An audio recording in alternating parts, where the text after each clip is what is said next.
Well, I've been sitting here for 5 minutes. I can't think of an intro, but luckily, absolutely nothing will be worse than what Titles did to everybody in last week's episode. So, welcome to The Bench, episode 18, powered by Wowhead. Joining me is my two wonderful co-hosts, Titles and Squishy. How are you guys doing today? Better after this week's intro rather than last week's intro. So thank you for that great intro, girl. Let's really relax. Let's relax. No need for me to get hate here. I've been doing okay. Been a little bit of gearing prison as well, trying to help a friend gear a disc priest and a prot paladin because those are the only comps you can play in Mythic Plus now. Fantastic. Oh man, it's funny because there's always this massive discussion early on, in the very literally before the expansion or in the first weeks of what's gonna be meta, what's the best classes, blah blah blah. But I always tell people just play what you want to play, and it'll become so obvious so slowly what's the best classes. And if you would have been telling everyone that Discipline Priest and Prop Paladin were the best two tank and healer, everyone would have called you crazy. If you were saying that DK is going to start falling out of the meta, people would have called you crazy. But genuinely, it just is how WoW is. You don't really know what the highest keys are going to be and what the meta is going to be. What I kind of wonder is what the pug meta is, because I noticed I feel like this sort of Prop Paladin bunch of kicks, Disc Priest bunch of damage thing is definitely good in high keys, but what's the low key streets? Does anyone know? Are people still do people like Disc Priest now in low keys? Or I would not be inviting a Disc Priest to low keys. What the? Don't say that. I mean, we invite the bench. The bench officially endorses the inviting of all classes equally in your pugs. I think that in general, I would be looking to invite the highest qualified players for Mythic Plus in general. But if you're asking me what is the spec that I like the most to invite to a pug, I don't think it would be a Disc Priest. Would it still be Shaman? Probably, mostly due to the utility suite that the Shaman provides. And so if you have an equal IO Disc Priest versus a Restoration Shaman, I think the Shaman is easier to just plug and play into your group and get more consistent results. I don't know, maybe Growl feels slightly different. Yeah, I feel and this is always true, I would say not just right now. It looks it Shaman? seems like it right now because Shaman fits so well in the best, comps as well. But I feel you just pile utility, right? Whatever, especially if you're pugging, you just look at whatever dungeon you need and just pile as many kicks as possible, as many dispels as possible. There's no reason when you're pugging not to have 2 or 3 curse dispels in Grimbit's Hole, or every at least 2 melee kicks. And I feel a lot of times in pugs people tend to favor the meta too heavily as opposed to just piling easy classes or good utility classes, because usually I mean it is true that sometimes there are classes that are really OP and it feels you need them. Some healers in some patches are just way too weak, but right now I would say literally even a healer like Resto Druid, I feel is in the C tier. They're on your list, but that healer owns. And yeah, you have good dispels, you have a short cooldown kick, you have an AoE stop, Resto Druid has almost everything you would want this season. So taking data from keys from 2 to 18, it looks like the average rating of a Resto Shaman and a Disc Priest is about the same-ish. The Disc Priest has a higher cap, of course, where the max rating is a decent amount higher than the Restoration Shaman, and the max key for some reason is also a lot higher. It looks like Mistweaver Monk is also getting kind of propped up by one player who makes Mistweaver Monk end up looking better than Restoration Shaman at the cap, which is kind of interesting. I think for me, I obviously don't push high keys or anything. It does seem really interesting that Disc Priest seems better for organized groups because Disc Priest lacks a lot of the utility. They're missing a kick, meaning you're having 4 people to do the required kicks rather than 5. Yeah, stuff like that. So Shaman has infinite more stops as well with cap and whatever else. So you trade Thunderstorm, 12-second interrupt, and cap totem for 600,000 DPS from the rest from the Disc Priest and from the Power Infusion. So you're trading it for literally just damage. Which sometimes you need when you push at the top end, but it's hard to play with, but man, it's a lot of damage. And so yeah, you're seeing a lot of people swapping. If you look at the top 2,000 runs, it makes sense. So thus, I've been in relearning all of my key prison, where we're just having to reprog everything with the Disc Priest, and we're still playing Prot Warrior. Great. How are they enjoying that crest cap? 810 now, I think it is. 810 myth track crests. It's like 70 dungeons or something. Yeah, it's an experience. I think that for like, I don't know if a lot of people are going to be able to like really relate to this, because a lot of people don't farm out like 800 crests because you don't care to be optimal like that. But man, is it a grind to be like, yeah, I actually want to play. I want to reroll from Restoration Shaman to Discipline Priest, or I want to reroll from Prot Warrior to Protection Paladin. And then you hear that you have 70 dungeons ahead of you to be able to be caught up. And can you be caught up rather quickly? Yes, you absolutely can. You can craft a lot of gear and it's mostly fine. You're going to maybe be a little bit limited in terms of some of your off pieces because you didn't get those vaults, but you can get probably 632 in like a reset, like a full reset. But man, having to do that many dungeons is just an insane ask of people. I don't know. I feel like there's something wrong there. Yeah, I'm coming a little bit along with the crest cap. I will still stand by that. I really like the prolonged progression for a main. I agree. Like, I'm somebody who, while I do play all the healers, like I'm always the kind of guy who just really likes to focus on one class. And now I'm just now finally getting to the point where I feel like I'm sort of done with the season, like playing wise. But I will say the crest situation is really bad for two groups of players in specific. One are like the pretty serious like skilled players, because you get to the point where like sevens or like sorry eights, nines, tens are like pretty boring, right? Like if you're 620 and you're a pretty good player, like tens are not that exciting for you if you're playing with other good players. But you're not really expected to or able to get into groups better than tens, so you really do feel like you're stuck in tens. Like you're just running tens over and over and over and over again in these keys that are just like, such a grind. Now, for most people, I would say like they're not out there just slamming tens on farm and the progression path feels better. But I will say for like those people that are really good, it feels bad. The other end, which I don't know if I sympathize with, or I don't know if there's a great solution, is DPS alts, right? Like getting into groups as a DPS is so competitive in terms of like needing high item level, needing to play the right class, needing to push up your own key, that I feel like that's where a lot of people get frustrated with the crest cap, is that like they're not being able to get into groups because they're 10 or 15 item levels behind, and they're not able to get the item levels because they can't get the crest.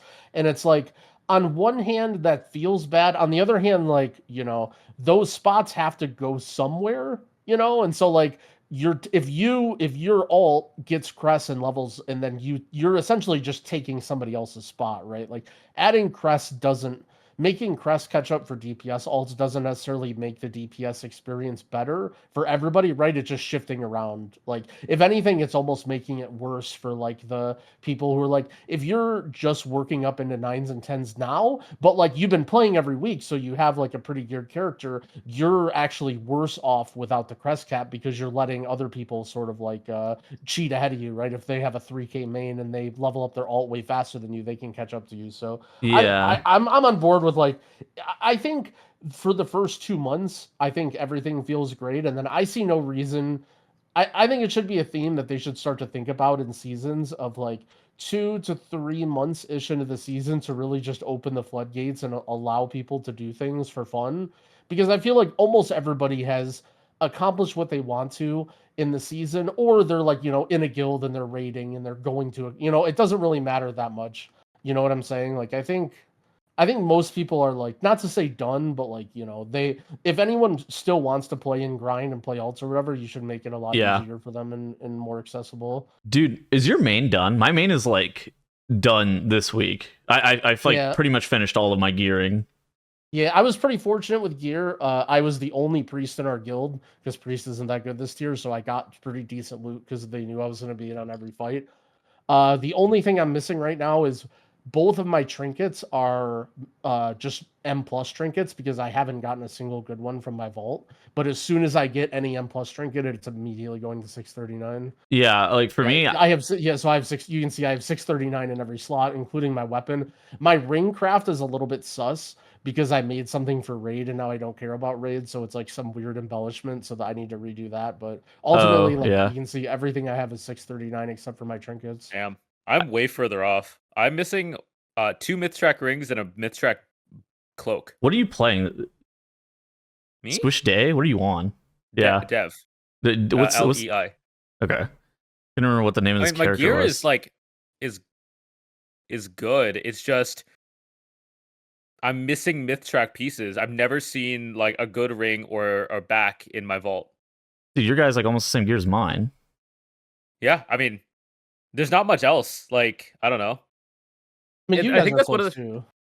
I think like that's one of the things that like I'm kind of realizing now is if you ever swap characters really late, the inability to get myth track gear is really noticeable this season. I feel like, especially with how long the myth track is. I agree. Yeah, I think that's like, which you can actually craft a bunch of this stuff is something that I've actually noticed is that it's not like a huge deal because you can actually, so our characters, all three of ours have been our mains for a while. And so we've been able to get myth track gear consistently out of the vault. Yeah. For new players, you can actually just end up crafting over a bunch of these slots, and it's not really that bad. You're going to be paying 3 item levels here and there, but it's not like the end of the world by any means. I think that like to me, the bigger issue is the fact that you have to do 70 dungeons, and also the Valor Stones. That system is just straight up garbage. I can't think of like a positive reason that system even you could remove them, and the system would probably be functionally the same, except for these very small instances of which the system is very bad and works against you, and it's just like, what are the Valor Stones for? I don't think it serves its purpose. Unfortunately, like it's like a double currency for some reason. Like, I just don't understand it. Yeah, there's also that that achievement that they added, but where it reduces the crest cast. Instead of increasing the amount of crests that drop, they added the achievement which reduces the amount of crests that you need for an upgrade. Mm-hmm. The problem with that is you need 639 in every slot, which needs a myth track in every slot, which is very, very hard at times. I really think that should be brought down to 636. Then you can craft into that, because I'm pretty sure, I don't know about you guys, but I'm pretty sure 636 crafted with double embellishment is better for raid than 2 639s with no embellishment. Yeah, it is, but it's very close, which is yeah. I feel like the Gilded Crest achievement, like the one for like if you get you like reduction or whatever, is kind of a meme. Like I think it's kind of a meme to like if you have a guy who's completely full bis max item level in every slot, but like okay, like who does that? Like, right? Yeah, like, I don't know if I'm I don't know if I'm ever getting that. Like, I actually don't know if I'm ever getting that because of like do I ever really take a weapon out of my vault? Like I could take a weapon out of my vault. That's what I'm saying right now. Like if it was 636, at least you can craft in every slot, and then you'd get it eventually. Then it lowers your crest. But right now, I feel like you're not getting that. I'm just now that achievement is more RNG than anything. Yeah, I only know one person who has it. Corey Terrasant has it. That's the only person I actually know has it. Yeah, like okay, so a Race to World First Raider and Terrasant. Okay, does anybody know anybody else who actually has the achievement? Like, yeah, I'm not a fan of that achievement. So it was good for Hero Crests. I'm actually a big fan of it for the Hero Crest Catchup, but it was good for everything below Myth Track. Myth Track is the problem with that achievement, I think.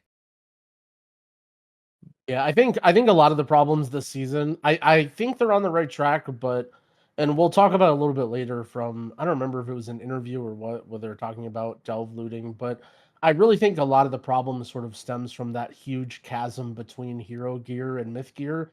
The fact that like hero gear is so easily farmable, you can get rune crest to upgrade it or whatever the crests are called, like so easily from like pretty easy content. And then all of a sudden to get myth track gear, it's like weakly gated, very hard to get, requires like either being very good or group content, like and you feel like you're in such demand for it because you need so many, like all the gear that you're getting in terms of like myth track from your M plus vault or like most of the early raid bosses are like so low item level, and so you're just like pouring crafted gear costs 90 gilded crests. You can't craft like you literally can't craft. Crafting is definitely in kind of a, I mean, like I don't know, I don't hate it because like early season you can guarantee you make a weapon and like embellishments are kind of whatever. I don't know, like I don't hate it. Like I think they're on the right track, but it's definitely like a little rough around the edges. But I think like when you look back at previous expansion gearing, I feel like it's significantly improved. So that's why I tried to give them the benefit of the doubt or not complain too much. Like Valor Stones is a perfect example of just like why is this even here, right? Like, what is the point of this? You know, but at the same time, like, I've just, you know, even though I haven't been around in the game that long, I've lived through so many worse systems that I'm like, yeah, you know, okay, they're somewhere on the right track here. I've seen worse. Honestly, all I think they need to do is when we're this late in the season, or even maybe like 11:07, when we're that late in the season, add some kind of dinar system. I know they're super against dinars early on in the season, and I totally agree with that. But I think late in the season, to fill out those last few points from Raid or Mythic Plus, I think that's a great idea. So I think they should do that. Here's a situation that like I've seen a decent amount of people in. So you're at a crossroads right here, right? The meta is starting to establish and really settle down for Mythic Plus, and you have basically two options. You can re-roll to something that's meta if you care to actually continue to pursue the game or push at a high item level, or you can continue to play that specialization. But there's a third option, which is like, you know, all right, I'll show back up next season, because the process of re-rolling for some people seems like way too big of a grind to actually be worth willing to even start. And you know, most people are just going to end up playing their main character and not really factor in like that. And they'll play a couple of weeks of the season and then they'll just kind of bail on it. But for those who actually want to play out the entire season and they want to, you know, push keys, they want to have that challenge, they want to re-roll characters and stuff like that, I feel like the system currently has too much friction.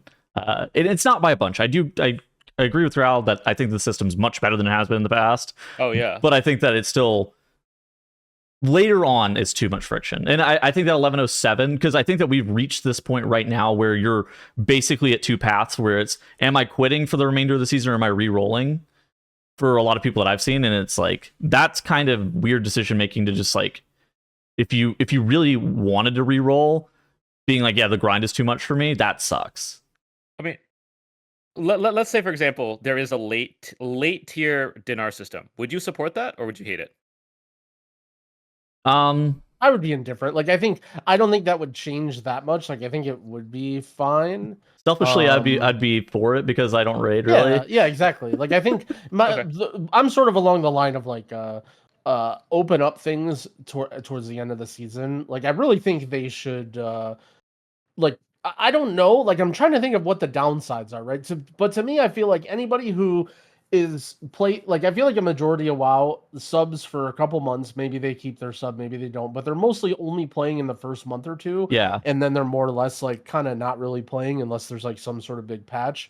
And I feel like they should really cater to the people, you know, later on, right? 3 months, 4 months into the season, for those people that want to stick around. You know, I feel like I agree. Just having some sort of small little, you know, whatever, you know, make things easier, make it easy. Even just like a little thing where it's like, okay, let's just like quadruple the drop rate for all the very rare items and double the crest drop rate, and just like, you know, just let people do, you know, do whatever and just make it easier to play the game. Like, I feel like, you know, that's sort of always been the replayability for a lot of players in WoW. Like, recently with Mythic Plus, you know, that's sort of the end game, but like, going back in all of WoW's history, thinking back to like how people play classic kata or like mop, the way that you play the game is you make a guy, you get your pre-raid bish, you do the raid, and then you make a new guy, and then you're like, hey, let's try this guy and let's try this guy, and you might even be raiding in 3 different guilds or like, you know, do a GDKP or whatever. And I feel like for the most part, like alts and playing alts has been the best way to replay the game, and I think that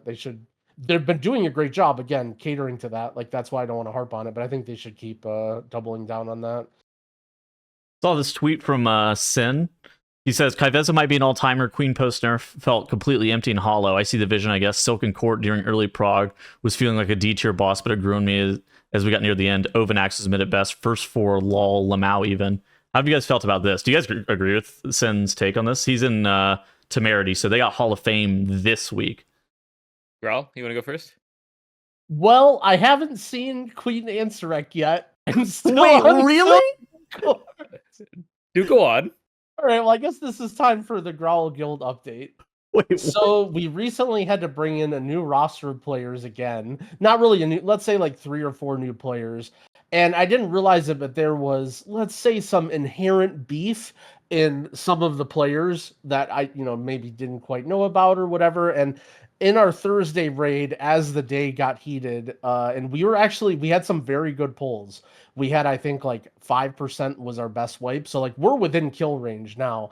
Good. And there was some comments made, there were some people angry, and basically we had people rage quit out of the raid with 30 minutes left of our raid day.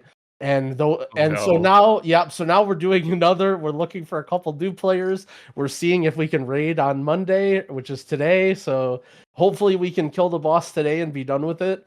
I really kind of want to just extend and get to queen, but I feel like everyone in the guild just wants a spy master and they don't even care about the queen kill. So I don't even think we're going to extend at this point. So I see. yeah, we had some interesting poll. Basically, we brought in some people that hadn't, like, we have some people with like 200 polls on the boss, then other people who were like, coming in brand new or like trying to help out.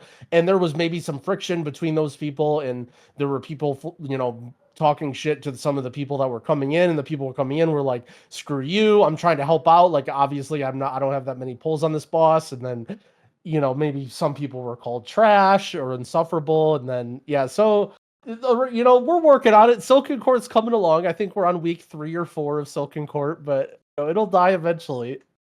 For what it's worth, I know a lot of people said Queen is a shell of what it once was, so I don't Oh, think please.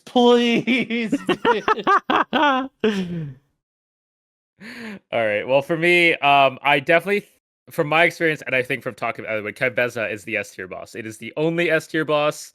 I totally agree that I see the vision on Queen. I don't know that I'd put it at A. I think it was ruined by the tuning. I think it was it was tuned way too hard and remained way too hard for way too long again. And had comp restrictions. I'd probably put that in like a B tier.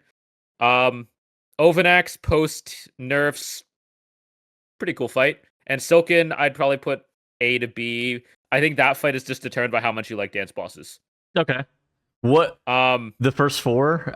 The first 4, for what it's worth, I think Ograx was actually a really good first boss. I actually think it was actually a really good first boss.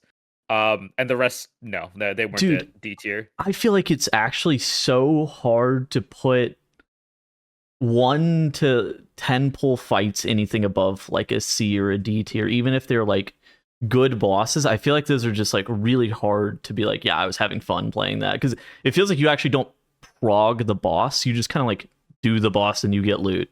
Yeah, I mean, Bloodbound, no. Rashinan, it was heroic with just more damage and healing. Yeah, and then Sikran, you could kind of just fail the mechanics and you'll just live anyways. We right? failed the mechanics every week on that boss. Yeah, like meh. So not the best tune tier, not the best tier overall. I mean, I hope they go crazy with this next raid, because I feel like the sky's the limit with a goblin open world kind of raid. Yeah, I'm pretty optimistic about the new raid. Personally, I'm kind of like, I don't know. I actually think Silken Court probably isn't a terrible boss if you have a group of like-minded players that are all kind of on the same page and working together. Like, I think dance bosses where like something bad happens and then somebody goes, hey, this is what happened, this is how we fix it, and then we move on, I think is good. But like, when I just checked my WoW folder like for Shadow Play or whatever, and like half of it is Silken Court now, of just we explode, and then I just have to open up Shadow Play to figure out what happened because nobody says anything, or like, no. And again, like, I get it, right? Like, it's one thing if you're in Liquid to be like taking responsibility, but most people in most guilds don't want to bark up on their mic and say, I fucked up. No one wants to do that. But it's just like very annoying, I think, if you're not playing with a bunch of people that you get along with or that you're of similar skill. That's sort of the problem with 20-man raiding. I'm not trying to do the whole like 10-man raid argument or whatever, but I feel like when you have bosses that are like this difficult, that have items that are this juicy, like Spy Masters, for example, it's like, you end up with so many situations like ours where it's just a band of very special gamers, like all trying to get the items and just very frustrated, banging our heads against the wall. Yeah, I had Tetos put up the WoW progress stats here. It's so before like the last 2 nerfs, Brood Twister's kill count was about a third of Rashinan's. That is now about half of Rashinan's with no other nerfs, and that number is steadily climbing. Which just, I mean, as you get more damage, the amount of eggs you need to break goes down. That fight is still hard because if you miss an egg break, you still just die. But the more notable thing now, I think, is Queen is half of Silken Court. But more importantly, Silken Court is a third of Nexus Princess. Because both Nexus Princess and Brood Twister have gone down due to the buff, or, have gotten a lot more kills. But no amount of the buff is going to help you kill Silken Court. It's just not. I don't know. I feel like that's probably fine, though, right? I don't know. I don't know whether it's fine or not. It's just kind of that is one that's kind of showed up, and I think as like more and more people pass, that gap is going to continue to grow. I wouldn't be surprised to see, unless they nerf Silken Court again, Kai'Veza to Silken Court ratio go to 4-1 instead of a 3-1. Do you think that Silken Court is too hard of a boss? Is that what you're kind of implying here? Because like to me, it's whenever I watch Prog and I watch Guilds Prog this boss. Obviously, I didn't do it, so I don't really have that like firsthand experience. So maybe just like speaking out of my ass here, it seems like it is just purely like strategy fight. Like, did you do research? Did your raid do research? Are you constantly cycling your entire raid over and over again to the point where you have 300 pulls on the boss type of thing? Yeah. Where if you have the same 20 people and you're like progging the strat, that seems like a lot more doable. It is probably the lowest RNG fight they've ever done. Ever? I'd say so. Maybe not ever. It is definitely on the low side. There are very few variations of that fight, and it comes down to dispel order and the direction that the boss jumps. Growl, like, I mean, how do you feel about it as someone that's still on it? Yeah, the RNG is definitely who the mechanics go on. Yeah, that's the RNG. I mean, again, I don't really mind it. I think, I what I mind is like, the situation that most guilds, you don't have a 20-man group that can handle like those sorts of mechanics, and they're just very intense. But I would say, I don't want to say the least RNG boss, but I think it's up there. Like, it's very consistent. Yeah. It does feel like when people die or stuff happens in early phases, it's a little bit trolling. Yeah, I wouldn't be surprised if they nerf Silken again, just to keep the flow of kills coming in. Because I think otherwise the flow is relatively straightforward at this point. Other than now, I feel like the wall is at Silken. This feels better to me, just looking at the stats on it. The Roshanon Brood Twister, I remember whenever we were looking at it like really early on, it was like 3,500 guilds on Roshanon, and it was like 100 kills on Brood Twister. You're like, well, please, man. Yeah. So overall, I think it's in a better spot now. Yeah. And kind of to bring this up, as of recording, Hall of Fame is at 192. Before the NA reset and before NA Guilds raid. So 200 get Hall of Fame now, right? They changed that a couple of tiers ago? Yes. So if 8 NA Guilds get it tonight, Hall of Fame closes this week. I don't think there are 8 NA Guilds on this boss, but I could be wrong on that. But we'll find out tomorrow if Hall of Fame's closed or not by the time you're watching this. Cool. In another news, we've actually seen some more interview content. So we did a bonus episode of the pod on Thursday, I think was the day. Released on Thursday. We did it on Wednesday. Since then, there's been a couple of interviews with Ian Hazzikostas. What were the key takeaways that we saw from some of these interviews? I guess, Squishy, what was like the big thing that came with this first one? Yeah, so this first one, they're putting up the PTR at the end of the year, which kind of indicates that they are on a very quick time schedule here. We are going to see that very quickly, and I think that kind of leaves the patch probably beginning February.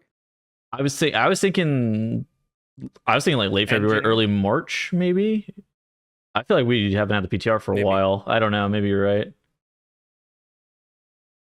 I'm not sure on that, but other than that, they talk about delve rewards, which is one of the things that we've talked about a lot. About how hero track comes from delves, which they are super happy with how they say that they're super happy with how delves have become part of the endgame loop. Okay. However, they don't really want to give delves past hero track, as they think it might undermine the ability or it might undermine motivations for doing group content.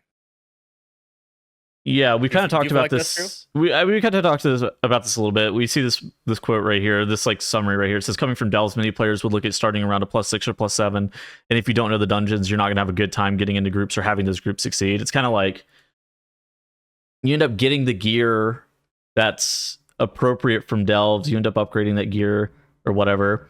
And so, say you're like a Mythic Plus guy, and you start at +2 and you push your key up, you push up to 7s, and you're like, I'm doing 7s, and some guy jumps in from delves and is geared enough to do a 7, but they're not qualified to do a 7, and I think that there's maybe a little bit of a bridge that's lost there, because I think that delves and Mythic Plus are kind of like a really good conduit for one another. They're like both solid, repeatable content. You can kind of do them as a solo player, both of them. Obviously, delves are like you can do it as a solo player, where Mythic Plus you can like pug into the system in a way that kind of works. And I think that I do think that there's something missing here. I think that there's like a general lack of progression that's been missing with the system so far that we've seen this expansion. And I think that that's been a complaint that's been talked about a bunch. Is just like I don't think that enough people are actually feeling the progression of the system. What do you think, Growl? Yeah, this is something that I remember talking about before, is the idea of how closely tied rewards are in terms of the content, in terms of how people enjoy it or are having fun. Sort of like the joke about when Squishy asked about the raid boss hypothetical question, and Tunnels responds with, "What does it drop?" Like as if what the reward that you get, it matters so much. And the funny thing is, if you think about the addition of delves, it's such like a pure great addition to the game in terms of like, well, you can do this fun thing when you want, and you can get solo gear, and you can kind of like, bounce around, or you can raid, or you can do dungeons, blah, blah, blah. But realistically, how does every WoW player play the game? They go to Reddit, they look at the list of like, oh, what's the best way to get gear right now, this second? What do I need to do? And so, it actually does create this really weird path, like Ian says, and I really like the way that he highlighted it here, of the idea that the way that the path happens is you're almost not incentivized to do Mythic Plus at all until you're trying to get gilded crests or myth track items. And so basically you end up with this progression path that winds you through the campaign and delves and some easy stuff and world quests, maybe into the raid or LFR. And then all of a sudden you get thrown into, okay, now you need to do 8s or 7s or whatever. And it's like, wait a second, and we're people who have been through the whole M plus progression path before when it was a bit more natural.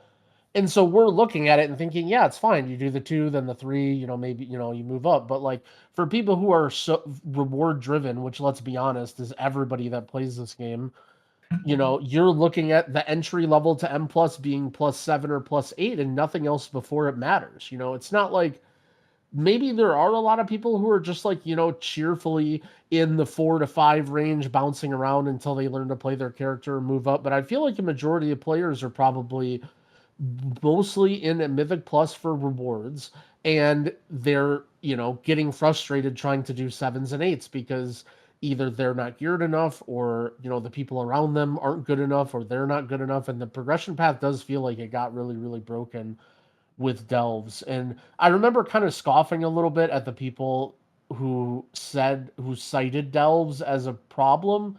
The idea that, oh, people can get delve gear and go into M plus. Like, it reminded me of Titan Forging, of like, oh, all these people with crazy gear are ruining my keys. It's like, not really. That's not really what happens. But really what happens is, you should be, if you're somebody who's new to Mythic Plus or new to dungeons, you should be doing +3s and +4s and being rewarded for it, right? That's the important part. If you're not good enough to do 7s or 8s, you should be in 5s and 6s and getting rewarded and feeling like your guy is getting stronger.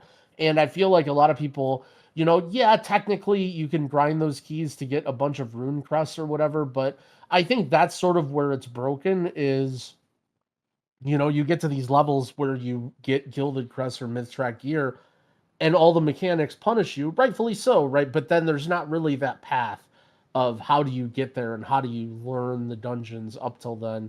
And unfortunately, Yeah. like, I don't know. I'm trying to think of like how it was better in the past. Like, I guess just drawing the path out a lot more, like having to go from 2 all the way to like, the equivalent 17s, 18s or whatever. Like, it's so much longer of a journey that you just unintentionally play a lot more dungeons and whatever. I don't know. But it Uh, definitely, I definitely see where they're coming from a lot here with this comment about delves for sure. My thought on it is, I definitely think delves contribute, but I also think there's a like he specifically talks about the on ramp, right? Like they want to make the lower end of the range more rewarding and welcoming, so that you you feel more rewarded when you're doing lower end content. And like it's two parts to me. One is the natural progression I think is scuffed. I think we talked about it last week or maybe the week before, where it feels like things at low levels of keys just die too quick to learn anything. Like Mhm. the damage to health balance is off, where you're killing things too quick to learn or about incoming damage and boss mechanics and stuff like that.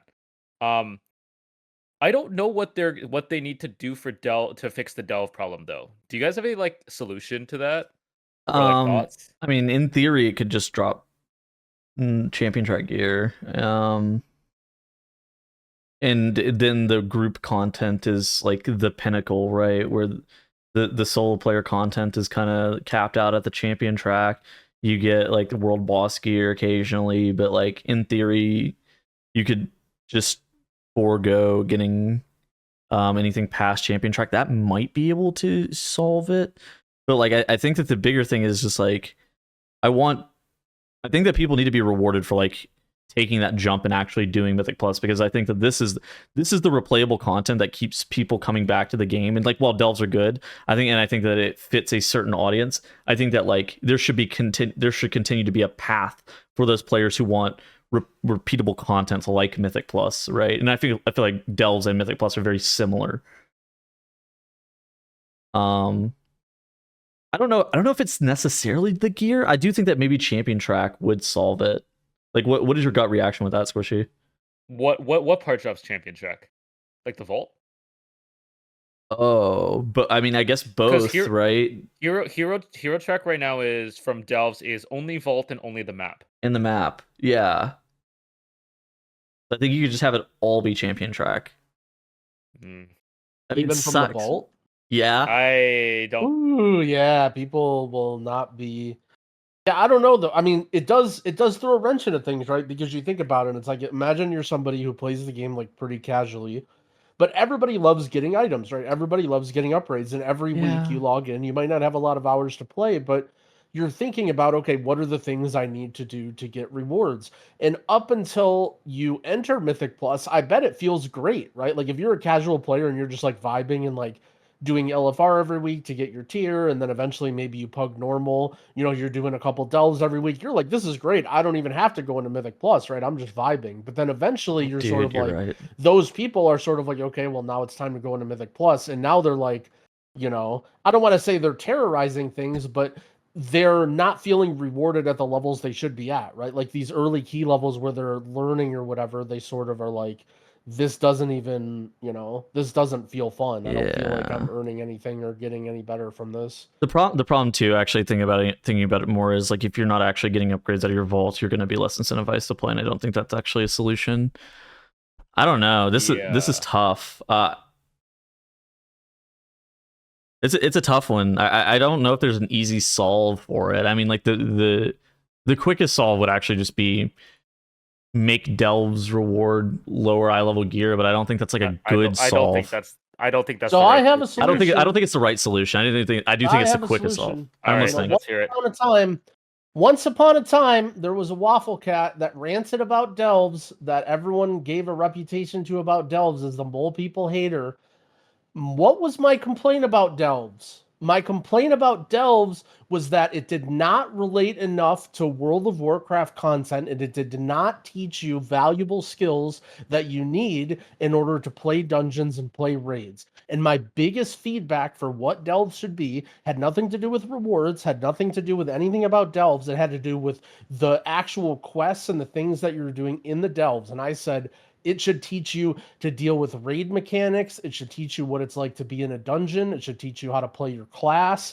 And if delves actually like helped you get good, I feel like this path of, you might actually even become a better player from doing delves than you would be doing lower keys, right? Like if you're actually learning how to do your DPS rotation, if you're actually like learning how to kick stuff, or like having to heal stuff, or tank stuff, learning how to gather stuff, right? But none of this is what you do in delves, right? You basically just, okay, fungal folly is up again, and then you just walk around, and then you just slam the same button while you're, you know, watching YouTube on your other monitor. And it's like, I feel like the biggest problem here is like, if they want delves to reward stuff, which I think they should, right? It's good. Like, they need to make the content good, and they need to make the content relevant to World of Warcraft. And like this whole underground pick up 12 candles shit, I said it before and I'm going to say it again, like, it just doesn't, it's not really World of Warcraft. Like, it doesn't really teach you anything, and it doesn't really help you like integrate into groups. And I feel like the real fun part of WoW is doing dungeons and doing raids. And again, I have no problem with people trying to gear up or whatever, but I genuinely feel like if they want delves to be giving these good rewards, and now we're sort of seeing where the problem lies, right? Is like, it throws a wrench into this skill versus rewards you know, balance of like, well, not to say delves are easy, hard, right or wrong, but it's almost like a completely different game, right? Like, it's almost like, you know, imagine if you could load up WoW and play TFT to get gear. Like, that's essentially what delves are, right? Like, it's not even the same game you're playing, basically, aside from the same keybinds. And it's like, I don't know. I think this is I said it before and I'll say it again. Like, they really need to look at the objectives and what you're doing in the delves, and that should be a conduit to teach you how to play your class and teach you skills that you need in order to enter raids and dungeons in like a non-stress, non-timed, you know, single player environment. I need to point out that candle picking up is a great skill for Dark Flame Cleft, and you will 100% need to pick up candles next tier. So I think that correlates pretty well, Growl. I'm sorry to say it. Is there any chance that they move this from like 6 to 7 to like 3 to 4? Like, the delve player doesn't jump in and they try to do like a 6 or 7 because that's what they need. They can instead jump in and start doing like 3s and 4s. Well, that would essentially be removing the hero track, right? That's what you're suggesting, sort of. I'm saying that you could change where the hero track starts from Mythic Plus. I think the best solution is kind of what Growl said. Honestly, they need to make delves correlate more to raid, to dungeons, but I don't know that they're going to be doing that, because all they've said is they're going to use the old ones and add a couple new ones and add a couple variations to the old ones. Yeah, I mean, this is a very, very common sentiment, right? For the feedback of feeling like there's a brick wall where you don't want to do the content that isn't going to give you relevant rewards, but you're not experienced enough to succeed in the content that will. I think that this has been like a huge problem point, right? Where players have been wanting the myth track gear from 10s. They've been wanting the gilded crests from 7s that got moved, or that from 8s that got moved to 7s. They want, you know, they want the rewards, but they're not experienced enough to succeed in the content that will reward those awards. And I think it's a tough solve. I actually don't think that there's something easy here. I think have an interesting idea. I think they put themselves in a tough spot. All right, what's your idea? Take this. I'm just gonna post that. Pull that up. That is the rewards for the current tier. Now, what I think they could do, because their issue is the on-ramp to 7 specifically, is maybe they could bump everything on the end of dungeon, like champion 1 of 8, turn that to champion 3 of 8, champion 4 of 8, champion 5 of 8, champion 6 of 8. And then match it with hero 3 of 6, hero 3 of 6, hero 4 of 6. I was thinking you could maybe even have put the hero 1 like here. Like, I know it sounds like really weird, but if you put the hero 1 here, then you have people coming in from delves, and it's like, I don't know. I think it could feel a little bit different, and then put this at higher champion track. There's not an easy solve. Like, that's the problem with the entire thing. And I think that what Growl said is like, I think it perfectly is like a perfect example of why the system is broken, is because it's not a good conduit, right? So then you have these people jumping into keys that are way too high for them, and it's just like they don't know that it's too high for them, because like delves do this thing where they're like, recommended item level, and then they give you the recommended item level, and you're like, oh great, I can do this delve, this is fantastic, this is for me. They don't do that for Mythic Plus. There's no like, they don't hit you with the recommended item level for like a 4 is like 608 or like 615 or whatever the hell it is, right? It's kind of crazy, like thinking about, I have a lot more, I don't know if sympathy is the right word, but like I understand the POV a lot more. Like I remember earlier in the season, I was sort of like in the camp of, jokingly saying like, get good, tens aren't that hard, blah, blah, blah. But it's I would laugh at people who would blame Blizzard or whatever. But the more you think about it, like it's the job of the game developers, especially in an RPG type game, to sort of like lead the player with the carrot and sort of like take them along this journey that they enjoy. But then at the end of the journey, you're like, wait a second, I'm really good at this game now. Like any game that's really, really good is sort of like that, where you start it, you suck, but like you're having fun and you're playing it and you're getting rewarded and you're happy with the path that you're on. And then after some time, before you know it, you're like, wow, I'm actually really good at this. And I feel like the carrot path that they lead you in WoW is like the weirdest leveling experience. And then like, doing this weird, you're doing the theater troupe or whatever, and then you're doing fungal folly, and then all of a sudden you're just in this +8 dungeon where things are one-shotting you and you're getting yelled at in Portuguese. And it's just like, wait a second, like this, like it does kind of, you know what I mean? And if you're sitting there and if you're like willing to put in a bunch of time and look up titles on YouTube and watch streams, yeah, you're gonna learn, but like that's kind of the game developers failing their job, right? That like you're needing to do all that in order to, it should take you through this journey of like, going through dungeons and doing dungeons with a bunch of other idiots and like barely succeeding and then like, trying to do better next time. And it feels like because the rewards and like it doesn't really bring you into the dungeons until it's too late, like it's not like, especially now, like early on in the season, if you're like going along the progression path with everyone and like doing all your heroics to get 580 gear and then doing all your M0s and stuff, I can kind of see it. But for most people, that path does seem a little broken. I mean, I think there's always a solve. Like you can always just like get better, right? Or be better and just like be able to overcome these problems. But I think if you're just like naturally trying to progress the game the way that the developers intended, it's like there is something that's missing here. I also think I think Blizzard needs to be careful here, because I just realized there's a problem with their data set from this season. One, there was a heroic week, which delayed Mythic Plus by a week, which meant that people were forced into Delves rather than Mythic Plus, meaning that their entry into Mythic Plus was just naturally late and they had more gear already.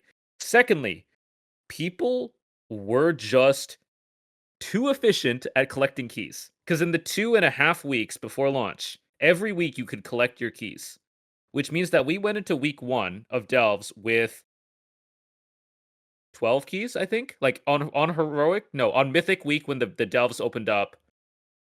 Heroic week, sorry. Heroic week when the Delves opened up, yes. 12, we had 12 keys, 13 keys or something like that, which is 12 pieces of essentially champion, 3 of 8 or something like that? Yeah. So already we were like, that is enough for a full set of gear. We will not have that probably going into the next year. We will have the week of keys, and that's probably it. Meaning we're going to get a lot less gear. I spawned in and I was like 609 or something like that the first week, right? Like, I don't know what you guys were at, but I felt like I was like pretty geared. That sounds about right. Well, hold on. Can you bring up that chart with the item levels again real quick? So is it 13 levels that you jump up every raid tier? Yes. Or is it 26? It's 13. So I'm looking at 13. So is that thinking about what the end of dungeon rewards is going to be like next season? So does that mean a +2 is going to reward 610 gear next season? No. Well, as of recently, it's been +39. To be clear, like Mythic to Mythic is +39. I'm pretty sure. Yeah, because they changed that. It used to be +26. It used to be +26. Now it's +39. Yeah. Okay, so it's a big jump then. It is a massive jump. Yeah. So you think a +2 is going to reward 636 gear? Probably. Okay. Because that doesn't sound correctly, I think it's 26, but you're the guy that knows way more about this than I do. If I recall correctly, 26, but season 2 to season 3, season 2 Mythic was equal to LFR of the next season, which is +39. I always thought it was Mythic was equal to normal, and then heroic. Well, they changed that. They changed that. They did. Okay. They did. From season 3. Going into Amir Drasil, they changed that. Yeah, and they kept it for season 4. So what I'm trying to think about mainly is like, let's say you're somebody who wanted to play Dragonflight, you got to around 615 to 620, and you weren't happy with the progression, you struggled, and you just didn't want to put in the work, you quit. And then you're coming back for season 2. So if you're 620, you think you're gonna be getting upgrades from +2s, +3s, and stuff, and you think that might actually make the progression feel not too bad then? Because that actually that's almost perfect, right? Like, imagine you're somebody who's 620, you're coming into season 2, not great gear, right? Like, that's not mythic raid gear, that's like, whatever. Yeah. Then you're already getting upgrades from like +2s, Yes. +3s, and then you work up. Interesting. I mean, that might be a much better experience then, because that's like circumventing delves entirely, right? I agree. Also thinking about it, we had this thing at the beginning of the expansion where we had the weathered, the whelpling crest, whatever they're called now. I don't remember. Yep. Those crappy ones. We got a full set of gear, 590, right off the start of the expansion launch. Yeah. Crest started way too early. Because Crest started way too early. Like, I think the beginning of this expansion, we just geared up way too quickly. I think rewards were too good, period. And I'm very scared of them over-tuning this a little, because going off the data that they have, which was rewards were just inflated. Realistically, going to the next season, if they do +39, if you are myth track capped at 639 this tier, you will start off at the exact same point next tier, which is, with a full set of withered gear or weathered gear. Withered. So for us, it would probably be about the same. Yeah. But for people who are stuck at the hero track, they're going to go to the next tier slower gear than this tier, probably. Because they won't have the Is that good? max level this tier. I don't know if that's good. I think that provides more of an on-ramp, but I do think that helps. I think it's an interesting thing, regardless, that I think they would Well, I think that is good, right? Because if you're somebody who, you made it through, you got myth gear, you farmed out all your gear, like, you're basically skipping to +7s, 8s, right? Because that's who you are. And then if you're somebody who got stuck on the last on-ramp because it was not very intuitive, well, okay, now there's the new on-ramp that actually, you're getting rewarded all the way up. So the only thing that would throw a wrench into it is sort of like Squishy said, of if there was another heroic / delve week where people are incentivized to do delves and then get a bunch of gear, right? Because technically then, right, delve gear would be 603, so like 642 would be the equivalent delve gear to that same math. So then you would sort of have that same problem, right? Yeah. I mean, ultimately, we'll be able to see kind of what they do. I think the easiest solution is probably they just increase the two. Like, I actually like Tettle's solution the best, of just making hero track drop from 4 and just slowly bumping up the rest. But we'll see what they do. It's fine too, because like realistically, this could just be hero 3 of 6, like at 9s and 10s or something like that. That barely does anything. Yeah, exactly. Does that really move the needle? I don't know. Especially with how hard dungeons were this season, I think hero 3 of 6 is probably that's fine. Yeah, that's how I feel about it too. Oh man, these people got max hero gear a little bit faster. Oh, what a shame. Like, it doesn't matter. You probably finished those crests really quickly, right? The ruined crests. Yeah, I was done with ruined crests almost insta. Like, it was yeah, insane. It was very quick. So like, I don't think that changes stuff for us, which is be who it affects the most. And that way, if you climb up to 10, you just get a little more. I think that's perfectly fine. What do they say about crests in this? It's in a good place. On a high-level design goal of giving players something to work towards, making sure that the content you're doing is worth it in addition. Yeah, I mean, I agree with that. Like, I think that in general, it's like I don't think every situation that the crests are in is perfect, but I do think that something that I do want to reiterate on is something that we talked about a couple times. I think that this is a much better system, and I think that since the addition of the crests, I think it is just a genuinely good thing for the game. So I do think it's absolutely, broadly speaking, in a good place now. I don't think it's perfect. I think there's criticisms of it that you could always have, but I think it's fairly solid.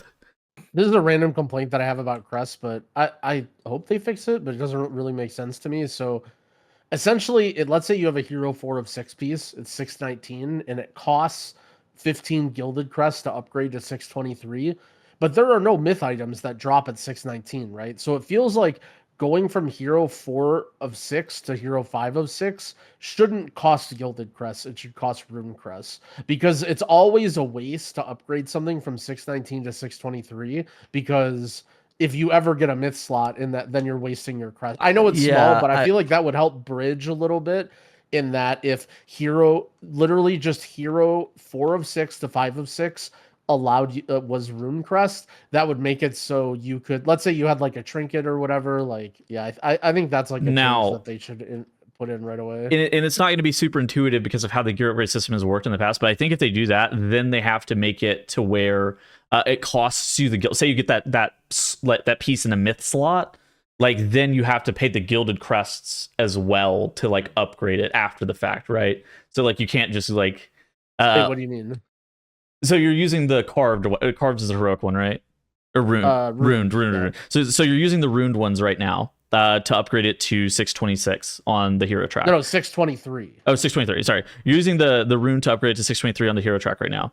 Okay. I see what you're saying. Now you see what I'm saying. It's only that one upgrade. It's that one upgrade. Basically what happens is you have, like, for instance, let's say there's like a really valuable slot, like a chest. I see. Or a helmet, right? That's a tier piece that you really want to put those gilded crests in, but you can't because you're eventually going to get a myth item and you're essentially just lighting those 15 crests on fire. That's my only complaint, and I feel like that would bridge heroic to myth. I think you could go all the way to 6 out of 6 just using the runed, and then once you have to do the gildeds, you could actually just like reuse you could use the gildeds to the piece drops at 623 or whatever, and then you upgrade 639 with just gilded. That's changing myth fundamentally, right? That's making it so the first upgrade of myth is rune, which I don't have a problem with as well, but I think the 619 to 623 one feels bad when you have a good item that you want to upgrade, but you're literally wasting crests. Like the whole point of crests, the whole point of the system is that you're not wasting them, right? Like if you upgrade something, then you find something new that you can upgrade that too, but like that's not really how it works with hero gear to myth gear because there is no 619 myth gear. Yeah. I think for me the better solution is kind of just like a gear disenchanter dude where it just destroys the item and just gives you any gilded crest you spent on the item back. That's it.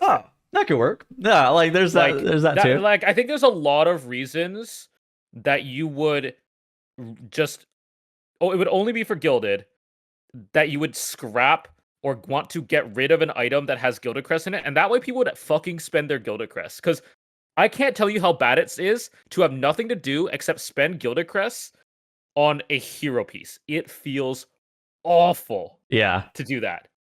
And so if you just like, okay, I got, I put those in my gloves, I can just slam them now, and when I get, new mythic tier gloves, I just bring my old gloves to the disenchanter, he gives me my crest back, and then I can spend them somewhere else. But until you scrap it, those are locked in, and I think that's fine. Or maybe you get, a stat swap or something. All right, moving on. Dude, they announced the other dungeons for the pool, or they got announced. Were these data mined? Were these announced? No, they were in a interview with buffed.de, a German site. Okay, so we had the 4 dungeons that we saw at the beginning of the expansion that weren't present this season for the War Within dungeons, and the 4 dungeons that are going to be for next season are Operation Floodgate, which is a new dungeon. It's a Ringing Deeps themed dungeon. We don't really know too much about it beyond that. Motherlode, which is a Battle for Azeroth dungeon. Mechagon Workshop, another Battle for Azeroth dungeon. It is the second half of Mechagon. It's the boss rush one where there's not a lot of trash. We've seen it in the past. I think we saw it in Shadowlands Season 4. We also saw it again BFA and Theater of Pain. And there have been a lot of comments about the dungeon pool. Where do you guys want to start with this? I think let's just address the Theater of Pain, I think. It's a choice. Yeah. I think whenever I first heard this dungeon pool, it wasn't even like, it's nothing that's like very specific to these dungeons. It's not like, oh, this is going to be bad because of this reason. This is going to be bad for this reason. It's like, are these dungeons fun? I kind of always look at it from that angle. Did I have fun playing Workshop? Not really. I don't think that was like that great of a dungeon. And did I have fun playing Theater of Pain? No, I actually think it's like probably like my bottom 10 dungeons of all time. I did not find this dungeon very fun. Not even necessarily that there's not anything mechanically wrong with the dungeon, although I do think there's some things that are mechanically wrong with the dungeon, but just the trash design, progressing the dungeon itself, how it feels to actually go through the wings of the dungeon. I actually just didn't find Theater of Pain that exciting. Yeah. I have a lot of problems with Theater of Pain. 5 bosses. I think 5 boss dungeons suck, especially when they're long. I I like my dungeons kept around 30 minutes, ideally, maybe 35. But what was Theater of Pain's timer? I actually don't know. It was trying to long. think right now. 39 or something. It's a 5-boss dungeon or something. It's Yeah. maybe it's like 38. I can't find it. But regardless, 5 bosses also means more loot, which means that the item that you're looking for in Theater of Pain is, amongst many other items. It's like finding a gem in a rough or a ruby, you might say. Yeah, I think something, or maybe finding a Scardins in a Batol or something like that. Okay, Grim Batol stuff was the worst. That was the worst. Based on these hotfixes, the Mythic Plus completion timer has been increased to 38 minutes. It's 37 right now. It was increased to 38 in a hotfix. It was decreased to 38 in a hotfix. I see. So okay, then we have One Wing, which is literally just large mini boss trash. So 39.50 with challenges. Or 39.30. 39.30 with challenges fair, whatever. Yeah. 39.30. No way. But yeah, as Tuttle said, there's the trash, which One Wing is a bunch of mini bosses, which is just single target, and they actually hurt. A second wing is you can't combine because there's teleporters that lock on combat between platforms. And the third wing was kind of okay. I think it's like a worse version of Stonefall, straight up. I think it's just like a quintessential hold W dungeon. You can't really do anything. You literally just sit there and you hold W. I think it's worse than Stonefall in a way. There's a lot more running back, if I recall correctly. Have they ever made a good 5-boss dungeon?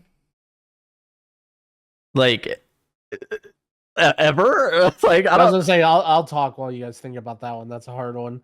Yeah, I don't know. Theater of Pain was never my favorite. It was okay. I think the boss fights were okay. I think there's an interesting mix of different things you had to do. I really think maybe I'm thinking about this wrong, but is it gonna be really annoying the fact that it's Fort and Tyrant on every key, and there's so many mini bosses in that dungeon? Is it gonna feel like such a slog, or maybe it'll feel more evened out? I don't really know, but yeah. So traditionally, Theater of Pain is a dungeon where it's very on rails. There is a little bit of creativity where you can route. It's basically 3 different wings that all loop around to each other. So in terms of on rails dungeons, I do like that design, at least, that you can say hey, let's save this wing, or let's rush this wing because we have lust, or something like that. Yeah, I think there were a lot of oppressive and cheesy stuff in there also. There was basically everything in the PvP boss wing, the mini bosses that would just one shot you with the roar and you would have to line, those archers with that really, really nasty bleed. Yeah. You would just need to have that. Was when they first added cross faction and everybody was dwarf and you just needed to be dwarf for all of Shadowlands. Yeah, I mean, some of those mini bosses, I'm just worried that oh yeah, well, so random, yeah. I don't know. I don't know. I think people are dooming a little bit. I don't think this is that bad. If you look in the grand scheme of dungeons that were miserable that they brought back in terms of stuff like Vortex Pinnacle or whatever, I don't see anything that's really, really rough in here. I question bringing back Mechagon again, but they sort of want to double down with the Goblin mech theme. Yeah. I mean, man, Mechagon Workshop and Theater of Pain are just such single target heavy, boss heavy dungeons. And I just, I feel like I don't really mind those sometimes, but that's just not really when you put what you play M+ for. What I will say, to try and give a little bit of cope, I'm really excited that Floodgate is in. We'll have a brand new dungeon. It'll be 5 new dungeons in the season that we never played M+ on, which is cool. Mm-hmm. Motherlode has the potential to be a good dungeon. I voiced concerns last episode about being a little worried that they're going to ruin it, but ultimately, it could be a very, very good dungeon. They have a chance to make it good. And I don't think Workshop and Theater of Pain are that bad that they're going to ruin the season at all. Some things I worry about are, like I said, some of the tuning of the things in Theater of Pain. especially now that we're entering the second season of the expansion, where they seem to be a little bit less aggressive with trying to fix really annoying things. At least that's how they were Yeah. in Dragonflight. Workshop also had some nonsense with priests mind controlling a certain mob and then The using it on the squirrel. entire dungeon and Woohoo! timing a plus 33 key. You got So dominate mine now, so you don't have to. yeah, I mean, if we get it, yeah, I don't know. Yeah, we'll see. We'll see. I think this is just a we'll see kind of season. Like, I don't know. Yeah. I think that this one, like the things, I expect them to kind of change the squirrel bombing. I expect them to change the PvP boss to be more Oh God. reasonable. I expect them to change the lich boss to not require an additional dispel from either a priest or a warlock. Those are the kind of things that I expect them to change. But then whenever I think about that in isolation, I'm like, am I going to be having fun? I don't know. If you have 4 friends that you can log in and play with and group with, then you'll have the fun. problem, that's probably the If answer. you enjoy your class and you log in and your class is good and it's fun, then you will. And if not, that's why I'm sort of like lukewarm about dungeons now. Is it's like, well, they can make any dungeon crap, they can make any dungeon good, and any season can be good or bad depending on how classes feel and how my friends are feeling and do people want to play. Yeah. The first thing I want to say with Theater of Pain, just the first boss. Nobody really talks about the first boss. That first boss was a shit show at low key levels, or like not low key. I don't remember that boss really that much. There was 3 bosses, and they each activated a special effect at 50% health. There was one that you had to kick and dispel.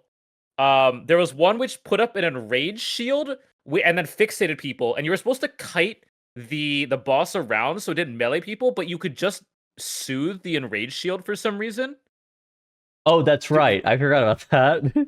Like, the second she put up the shield, you would just dispel it, and it would just completely nullify the effect, which was weird. I expect them to fix that, because it was just weird. And then the third boss, I think, was mushrooms or something like that on the ground.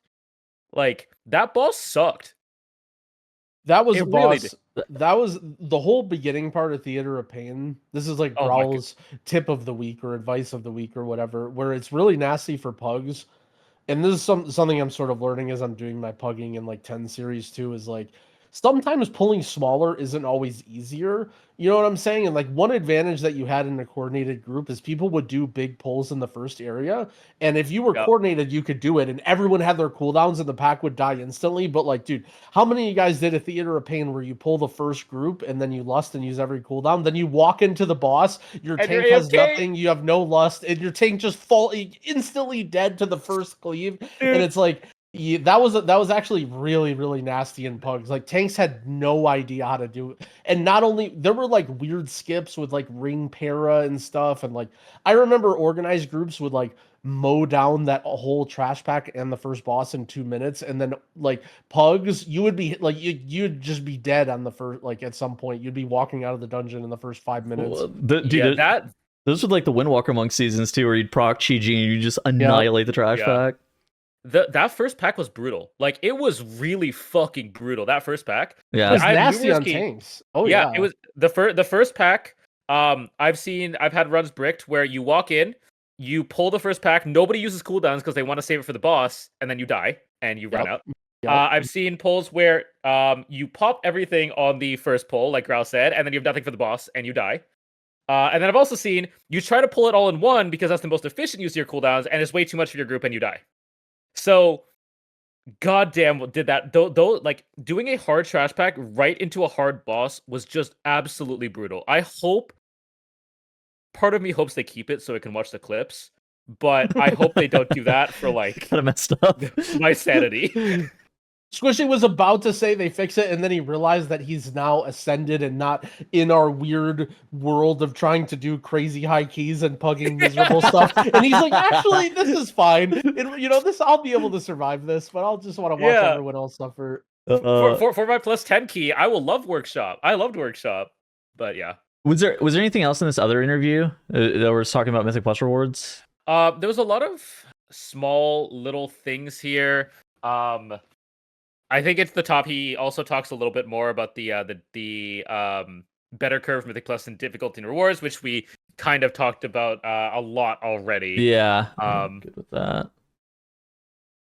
So, just a lot of interviews this last week, basically. Other than that, dude, I was seeing a bunch of stuff on like Twitter about player housing, and something that we kind of talked about last week. I feel like for player housing to be successful, I feel like it needs to be more community based than like solo based. And I think that this is the reason that Garrisons kind of flopped, is because they were purely like a solo thing. And I think that like we kind of talked about like a guild hall or something like that. I think if you have something like that for Garrisons, it would be so much cooler. Like I hope that Blizzard recognizes that people want a sense of community with the player housing. They don't want it to just be like just an island. But it can be an island if you want it to be. So I have a question for Squishy, or maybe Titles, since I guess both of you guys were around. I wasn't around for WoD, so I didn't live through Garrisons. I keep hearing everybody compare Garrisons to player housing and saying like, as if Garrisons was Blizzard trying to do player housing and then failing. Was Garrisons player housing, like, did they market this as Yes. okay, this is player housing? Or was it just this is Garrisons, like we're doing, like this is the new system? You know what I mean? Like, was Garrison supposed to be player housing, or is that just everyone saying that's what it was? It was like kind of marketed as that on WoD launch, and they were like, you're going to be able to customize your house. You're going to be able to have cool NPCs that walk around your village. Though. You said house. I don't know if they ever said house. They did market it up. Like WoD, for reference, WoD had a lot of cut content. Yes. The scope of what WoD was supposed to be was drastically different than what it was supposed to be, and what it turned out to be. For WoD originally, Garrisons were pitched as this big feature where you could customize things. You could place it in various locations in Draenor. So you could choose, the location on the map, so you could be closer to like an urban spot or the raid or whatever. That obviously didn't happen. So a lot of things got cut, and I think based on what was originally pitched, it sounded a lot closer to player housing than what the closest it's ever been in WoW. Than what Garrisons actually were. Yeah. Yeah. So it was kind of a lot closer. Like, okay, you can, place it next to this cool city or whatever, but it just didn't turn out to be that way. And I think people equate that, just, even though they've never really said it, just due to, that's the closest that we've ever gotten. That's the closest we would ever get until the announcement. I don't think I ever really visited somebody else's garrison either. For like, maybe it's because that's when I started the game, but I was not out and about visiting other people. Like you can in theory invite somebody else to come into your garrison, but nobody I knew ever did that. You were never hanging out in somebody else's garrison. There was like a guild meetup and you're in somebody's garrison. This just like wasn't a thing. Yeah. Also, I've heard complaints about player housing, the idea that because basically in Final Fantasy it's limited, like there's only so many, like not everybody can have a house, right? Yes. So like it's not like everybody is in their own house all the time, but obviously I think they would never do that in WoW. And I've heard people complain that if there's a garrison or a house, right? And especially if that house had utility, right? Let's say you could put things in it so you didn't need to visit Dornagol or whatever, that the open world would feel dead and no one would be in cities. But does that even matter in current year with layering? Like, in theory, like let's say there's 100,000 people right now sitting in Dornagol across all servers, and it's split between 50 layers. Okay, what if there's only 1,000 people in Dornagol now, but now it's only one layer? Like, does it even matter? Do people like? I guess I lose like that argument. I'm just trying to think about a lot of the things. I'm really bullish about player housing. Like I think this is gonna own, and I'm just like trying to think about the downsides, and I feel like I just don't see. I don't see that many downsides. I do think that the server identity is like pretty much dead in the modern state of World of Warcraft. I think that like exactly what you said, layering kind of handles that in a way that you don't like see people hanging out like in Dornagol anyways. You're kind of like layered from other people just for like lag purposes. Something that happened in Warspear and what was the other place? Storm. I don't know. Storm Shield. Maybe it was the other. Rage. Yeah, it was Warspear and Storm Shield. I think might have been the names of the WoD zones. Is that nobody ever hung out in them? That was I think that was the bigger issue. Is that literally nobody was ever in those cities. It wasn't a capital city, right? Like that was part of it too. There wasn't like an auction house there for memory. There was supposed to be a capital city in WoD. It was cut. Oh, great. Fantastic. Yeah, I think that's part of it too, but Asheron kind of just like cut sucked. The capital city? Yes. They cut a lot of things in WoD. It was bad. They cut a lot of things in WoD. I know, it was bad. It was bad. The capital city. Yeah, so For me, I think there is a portion of Dorno like of seeing people in a capital city that I enjoy. Um, just knowing that other people are still playing the game is kind of cool, even if they're doing their own thing or I don't even know them. And then you sometimes get really cool special events, like when the Brutosaur launched. Everybody in Dornegal just mounted up on the Brutosaur in that central area, and it's just kind of cool. Like, I Yeah. feel like those moments are definitely worth it. And even just seeing people around at the crafting stations and stuff like that, I do think is something that makes an MMO to me. I don't think Ian specifically said no player power in player housing. Whether or not that includes utilities or quality Yeah, of what does life that stuff. even mean, player I mean, power? that is assumed not a requirement of the quest line, or doesn't award gear or stuff like that, or like this picture frame awards you 10% agility, you have to go collect it, kind of thing. Like some games have that, like, but I think minor things like a repair vendor, fine. I don't think I want to see them have a full, a place where I can do everything in my garrison, because let's be honest, it's going on the next Brutosaur mount. True, actually. Maybe there's The like summoning stone. there's like $1,000 garrison upgrade player housing that you get. I mean, like, let's be honest, it's gonna be in the shop, right? So there's like $1,000 player house that you get, and then it's like has every single like repair, mailbox, auction house, everything. I don't know. Dungeon portals. Western audiences, yeah. Western audiences hate that kind of shit. Though. I don't know. Well, I mean, that's what I thought until the Brutosaur came out. Bro, That's with different. first of all, I'm like pretty indifferent about it. Like, I'm not trying to argue either way. I just think it's funny that like I remember a day when like there, it would be a thing. Oh, spit on people who buy the store mount and like LOL, or like I can't believe they added this to the store and not as a quest line or whatever. Like, how is the KSM mount another recolor and then this awesome mount is on the store? And then the Brutosaur mount comes out, and just like Squishy says, there's like a parade going around door to door, like, yeah, $150. Woo! And I'm like, wait, like, I don't know. I feel like I'm just like in I don't know, a Twilight Zone kind of shit, Uh, I'm hyped for player housing though. Like, like Kettle said, I want to see community. I don't think they will ever do it like Final Fantasy, because that is the biggest point of Final Fantasy, is that people can't interact with the system. The number one thing I think they need though, customization. I need the ability to put whatever I want, wherever I want, up to like some number of assets, because obviously I can't break the server. But if I want this clock in this exact position, but like 2 pixels to the left, I can do that. Stuff like that. I think that's really important for player housing to succeed. That's gonna be the cornerstone for sure. Of like, is there a lot in there that you can do? And I really, to me, out of every single, I mean, think about it, right? Over the last every expansion, right? At least that I've played, we have delves, we have Torghast, we've had, I mean, was there even anything in Horrific Dragonflight? Visions. Horrific Visions. We have, well, I was thinking about mainly like the launching things, like War Fronts, right? Like everything has been so bad, bro. And I said this about Torghast too. Like, I don't necessarily mind it, but like, imagine they put all the effort that they put into Torghast with all the assets and design and stuff into something that was actually good. That's what player housing might be. Like, it could be like a flagship thing that launches the game that doesn't actually suck ass, that everybody likes and actually interacts with. Like, that's evergreen.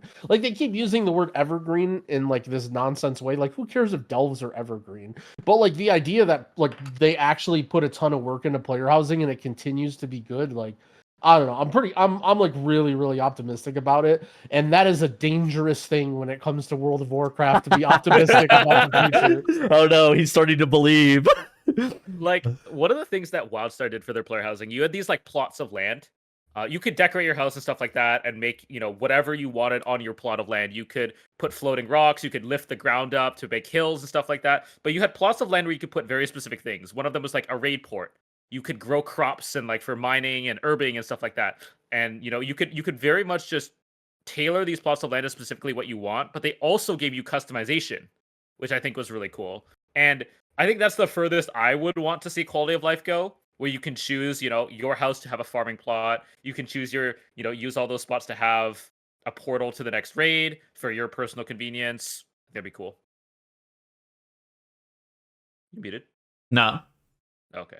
Yeah, just thinking. Okay, so this last topic that we have to discuss is this people complaining about 50 gold from end of dungeon chests, and then it says gold this expansion question mark. Squishy, I want you to field this one first because I log in to the guild. I'm in Might again because Vesper died, but I log into the guild and Squishy's talking about doing his garrison dailies. And I was like, what's he even talking about garrison dailies? I thought garrisons didn't give gold anymore. And he goes, yeah, I'm getting about 50,000 gold a day from doing professions, one-time crafts. Is that real lore? Are people in addition to that, are people actually complaining about getting 50 gold from end of dungeon chests? Yeah, there's been a couple of Reddit threads in the last couple of days on it. It seems like gold is the typical sources of gold that people have gone through this expansion have dried up. That used to be dragon races, like your weekly weekly quests, like the one where you like choose world quest or world boss or whatever, or like the spider people. Those used to give a decent amount of gold. This expansion they don't. So if you don't do like sales or play the auction house or like profession crafting, you're kind of in a rough spot in terms of gold. And specifically, people note that when you finish a Mythic Plus dungeon and get 50 gold instead of loot, that's not exactly a great feeling. Well, it's not about the gold, it's about the IO that's gained. Do people actually get mad about the 50 gold? I mean, it doesn't even pay for my repair bill. You could actually just give me nothing and I'd probably feel about the same. I mean, that's what they say. Like, the 50 gold is more insulting than getting nothing. I think a lot of people always want, and I'm not saying this is good for the game, but this is something that people always want, is whatever they're doing in the game to be a self-contained loop, right? Like, people who play M+ want to only have to play M+ and do nothing else and then be able to continue sustaining themselves. And I feel like, it may even be not good for the game that that's the case, and Blizzard is very big on that cross-pollination of, like, encouraging you to do something else. While players just say, all right, well, screw you, I'm just going to do sales to some guy who spent $2,000 on gold. And that's how a lot of high-end plussers do it. And then other people cheat and then form communities again, which are supposed to be outlawed, but everybody's doing it again. Don't talk about that. But, for instance, in my series or whatever, like, I'm just herbing. Like, I literally throw on a show, and while I'm in LFG, or if I'm just chilling, and I just herb, and I spend, half hour, an hour, and I make not very much gold because I don't really know what I'm doing, but then, like, it pays for my consumes or whatever. And, like, I don't think that's that bad of a gameplay loop, like, if sometimes when I'm chill, like before, when I would chill in game, like I would just sit on the bench, right? Like I would literally sit on the bench on my guy in bear form in Dazara lore, right? Well, I spent time with professions, and Jangbi, my mage, is a master staff crafter and also a male leather worker. And so now when I'm AFK in game, I sit by the crafting table on my mage, and every once in a while when, maybe I'll make, almost no gold, 10K an hour or something from a couple tips, but like, hey, it's something. And I feel like I understand that doing an M+ and then spending that time and getting nothing feels bad. I think the answer is I love the Kej and Resonant Crystal system, where essentially like everything that you do gives you this currency, and then there's a little vendor and you can buy transmogs and mounts and pets and stuff.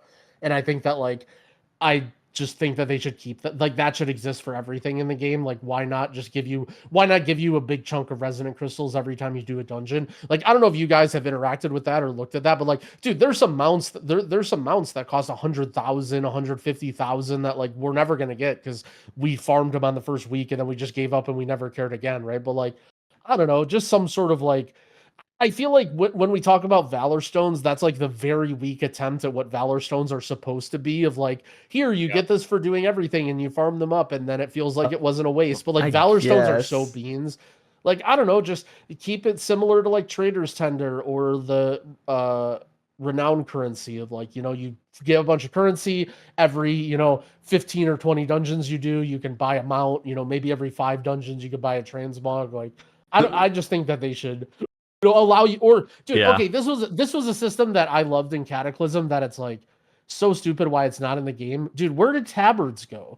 Like, why can't I just put a tabard on and earn like 100 rep every time I do a dungeon, and then now I'll be maxed out exalted with everything, and I can actually like get the transmogs and mounts and stuff. Like, is that really, you know what I mean? Like, I feel like the point is like you feel dumb when you do a dungeon and you don't get anything, and it just like why did I just suffer through that 40 minutes and do all that for literally nothing? Like, it's not even like, oh, I got this different armor piece that I didn't need. It's like, I literally got nothing from the chest. And the 50 gold almost feels like a kind of like a, spit in the face or whatever. Just like, oh, here you go, buddy. Okay, also, Growl's tinfoil hat of the week. At some point, did they like either massively increase the durability like damage that you take or massively increase repair costs? I feel like all of a sudden I'm like paying 1,500 gold every other dungeon repairing my gear. It's called inflation, Growl. Look it up. What? I feel like Squishy should know this one. Like, is this in my head here? It's like, inflation. What do you mean? Like, there was a pandemic. COVID-19 caused a lot of inflation of goods. Man, the prices of everything went up. Were you not paying attention? I don't know. I feel like you thought Bitcoin just went up and nothing else went up, man. There's like your crypto, my crypto wallets. Yeah, my crypto wallets is exploding, but nothing else. Look, I can pay for the repairs, right? I'm not saying I can't pay for them, but I mean, those repair costs add up. They really do, and I mean, I think they just went up this expansion. I feel like they took a look at the economy of this expansion and were like, we need to siphon more gold from players, and I think that's what they did. And I'm not sure that I agree with it. So Reddit is complaining that we're only getting 50 gold for a dungeon, and then meanwhile, there's just a bunch of Blizzard executives in a boardroom. Maybe we should make dungeons cost more gold. I mean, like every time I repair and raid, it's 1,500 gold. Like, I don't know. It definitely feels. Maybe it's just because we've been wiping more due to the tier or something, but.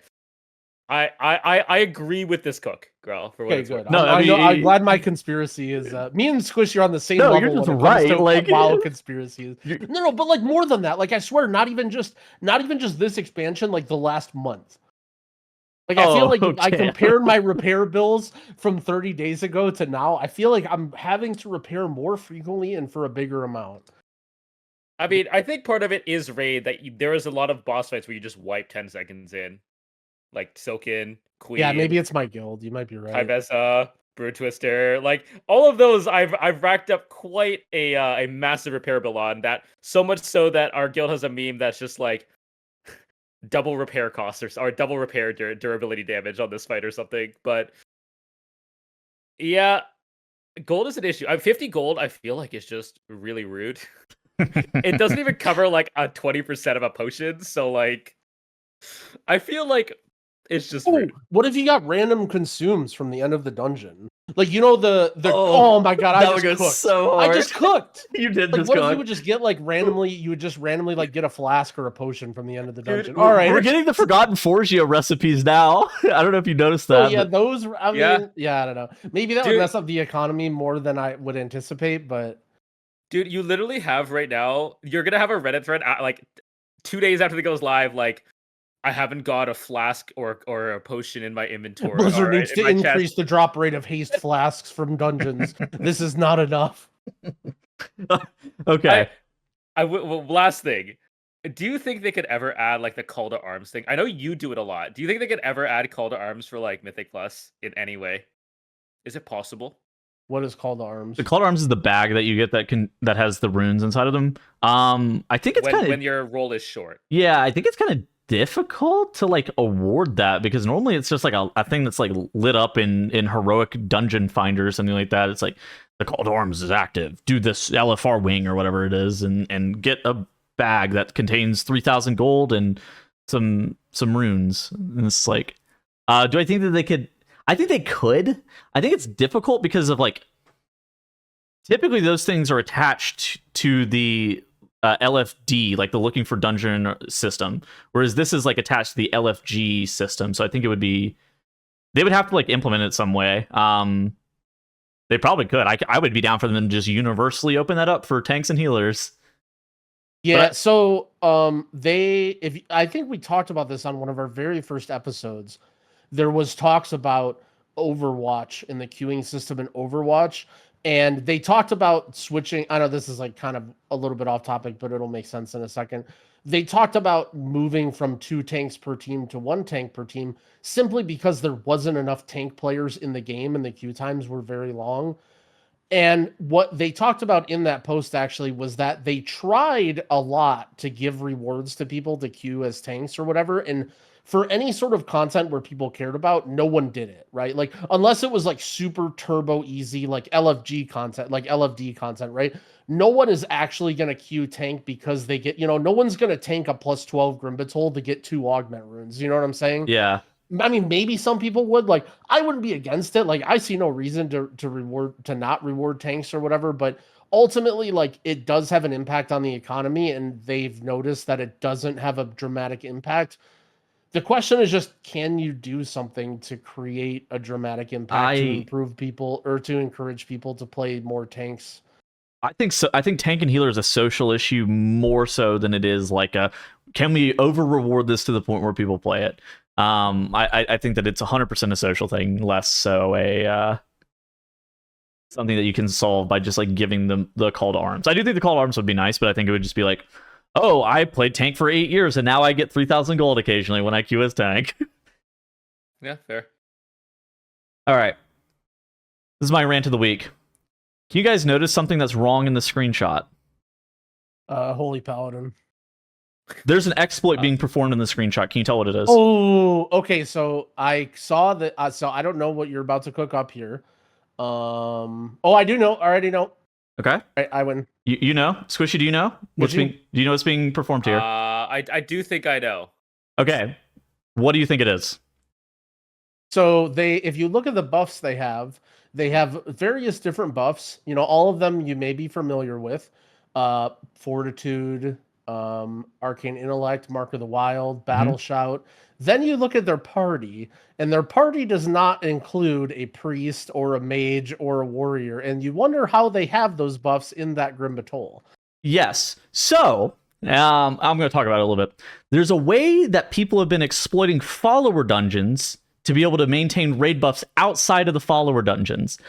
And without getting into the specifics too much, players are going and doing high-level keys with a full follower dungeons amount of raid buffs. And I think that this is absolutely absurd. People got their titles removed whenever they abuse Zenkiki. And I kind of talked about this a couple weeks ago, and I was hoping that it was going to get fixed. And Blizzard just hasn't done anything about it. And so now I'm just going to talk about the podcast because I'm seeing more and more groups actually start doing this, where they go into the dungeon and they have like a full party of raid buffs that they have no business having. And I think this is absurd. I think that this is like something that you should get like DQ'd if you're trying to push from title. I think that you should get your runs revoked if you were doing this inside of your runs. Like, this is absolutely ridiculous. I hate when people do shit like this, by the way. Do you know any of the outlaw rogues that got banned, by the way? No, nobody got banned. Yeah, I'm pretty sure nobody got banned. They Despite them saying that they were looking into it. Yeah. Blizzard said they're looking into taking action. I don't know. Yeah.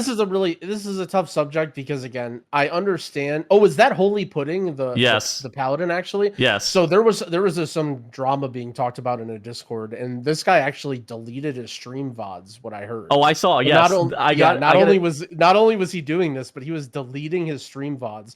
And so I noticed a link from this guy's stream, and I clicked on it, and the VOD was gone. This was a couple days ago, but yeah, there was. I got linked the VOD as well. I've already Yep. So I have a screenshot though.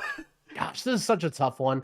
I think first of all, if you're competing for any sort of metric, like if you're doing race to world first, if you're like in title range or like any sort of world first shit, then they gotta smite these people down for sure. I really question, like, if some guy goes in a follower dungeon and then does a plus 11 or whatever, like, it's not easy like that. You're not getting it whenever you're getting water out of a follower dungeon. It requires specific setup steps to maintain the buffs after leaving the follower dungeon. I don't know. I think when it comes to exploiting, I think that if you're doing it in a competitive sense, pushing guild ranks or progressing like high, title range keys or whatever, or you're ruining the economy. Like, if you're having an impact on other players, I think that they really need to look at taking action. But it's really tough to be like, to punish some random guy who just does a silly outlaw trick in his weekly 10s or whatever. Like, I know that other people in this call might have a stricter stance on exploits, but I think that, I don't know, like, I do think a lot of the responsibility is on Blizzard here in order to, I think the idea that, okay, there's going to be random exploits in the game, and sometimes they're going to be bannable, and sometimes they're going to be not, is like a really, really tough line to draw. I don't think this is like bannable, but I think it's like, I don't think you should allow this. I think that their runs should be rolled back, or maybe some more permanent form of a punishment of like DQing I think them if from there are any title. real runs that are anywhere near the leaderboard, I agree. I think that there have been some like top 40 world runs that have been done with this. I've seen from some people. Yeah, I've also heard that this has been in the game since the existence of followers. I don't want to like out this. specific people because I'm not 100% sure which runs they were performed in, but I saw some screenshots from some other teams that consisted of players who were over 3,400 IO. Oh, also, did we talk about the mega exploit from last week? Can we talk about that? I was going to briefly. I wasn't going to bring up specific details on it, just as a follow up. It's gone now. It's gone. I tried. Was it fixed? You tried. Yeah, I mean, I heard it's fixed. Regardless if it's fixed or not, I'm just still going to be really brief on it. There is a way to get a damage buff. And we'll see. I don't want to say it just in case. There is a way to get a 25% damage buff and a damage reduction buff into raids and Mythic Plus.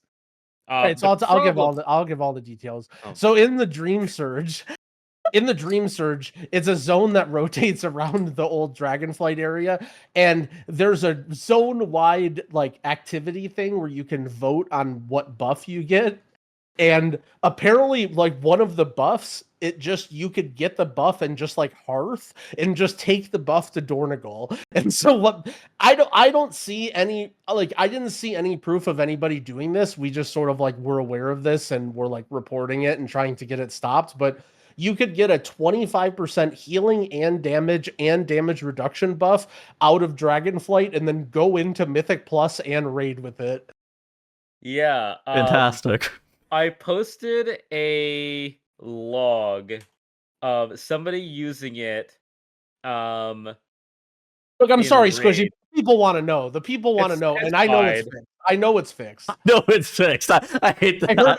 I heard from a very reliable source who didn't stay up super late trying to cycle through Dream Surge buffs to see if it still worked. Yeah, I mean, this was a log of a guild that killed Nexus Princess Kaiveza in 5 minutes using the buff. Ooh. The problem is, the biggest thing with this buff is, it is not trackable in logs. It is specifically has a do not log flag. Why? Meaning that you have no idea. This is a fake log because they have the buff. It was seen on their stream of one of their raiders doing it. And if you go to buffs, you will not see this buff there. The buff specifically is do not log, meaning it's impossible to tell who does and does not have it from our point of view. Obviously, Blizzard would be able to tell, but that is why this one is so odd, is because it's impossible to tell. Well, and look, if that isn't a testament to Squishy's honor of why he still didn't want it, that was the main reason why we didn't talk about it, and he still didn't want to, was because we're worried, that it was something that you might not be able to trace or whatever. And like, that's not okay. Like, in my opinion, like, if you want to be a clown and do weird shit in M+, that's everybody's right, but everyone should know that you're doing it, right? Like, if there's any sort of possibility that you do these weird exploits and there isn't proof of it, like that's where things start to get really dirty. I mean, this one is, I don't know, this one is just kind of similar to the Zenkiki thing where it doesn't really impact anything too terribly much, but I think it's like stupid and should be fixed.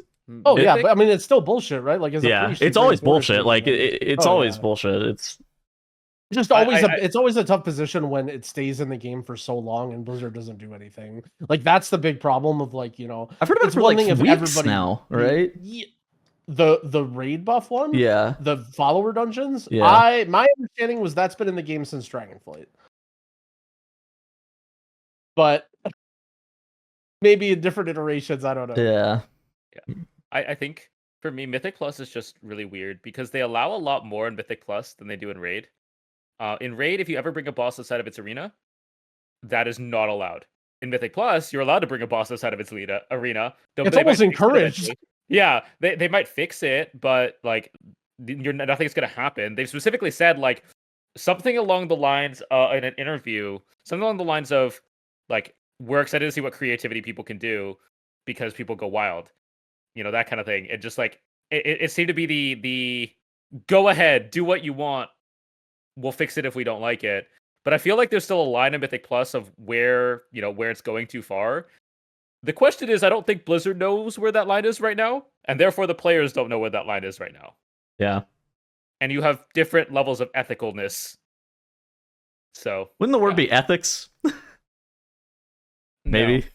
All right. Anyways, that was the cool stuff I've seen this week. Is people exploiting Mythic Plus. Do you have anything? I was just gonna go with the other thing, but I think Growl agrees that those exploiters should be banned. Growl, don't say anything if don't say anything if you agree. Great. All right, let's move on, Tettles. All right, moving on to the Q&A. And of course, you can submit Q&A if you tweet at @thebenchwow on Twitter, or you DM me on Discord, or you tweet at me. All of which you can submit your Q&A for this episode of the podcast. This week, we have a question from an individual named Supra, who asks, as a casual AOTC raider who would like to dabble in Mythic raiding, I find the Mythic raid lockout/ID system to be a big barrier to entry because joining a pug group always runs the risk of locking you to a dead ID if the team collapses, and people often don't want to join an in-progress raid because it locks them to that same ID. Yeah, I mean, that was the problem with Mythic raiding, yeah. What is the historical purpose of the Mythic raid ID lockout, and is it still serving an important purpose in modern WoW? It's a good question. Where do you want to start with this one, Bridgie? I think you should probably tackle this one first, and I'll give my thoughts. I think for me, based on what they said in the last time this was brought up in an interview, they said that the Mythic, they feel like the Mythic lockout encourages groups to stick together to progress farther, because otherwise you're not going to be able to do anything for the rest of the week. Okay. I don't think that's necessarily true. What I do think it does is it incentivizes people to find a home for Mythic raiding. Yeah, I think that Mythic raiding kind of similar to like pushing for like title range level keys. There's just like some things that are in this game that aren't puggable. And I think that like Mythic raid is typically you kill some of the bosses in Mythic raid in a pug? Yeah, you absolutely can, especially this season. I've been, forming up in some groups. I've seen some people in LFG. I think that for some people, pugging Mythic raid is on the table, but I think that there is some things that are designed in the game to not necessarily be puggable, and I think that Mythic raid is just one of those things, and I think that that's kind of how Blizzard looks at it. I don't know if I necessarily agree. I guess there's kind of the question of like, would removing the Mythic raid ID or Mythic raid lockout be a problem? I actually don't think it necessarily would be an issue. Like, what exactly does the raid ID solve aside from that kind of community sentiment around making sure that you're staying together with the group? Is there anything that it really solves? Because I think that for me, it's like to progress past Rashidon, you're gonna have to be in a guild anyways. I think that's already solved, isn't it? I personally think it saves people from themselves.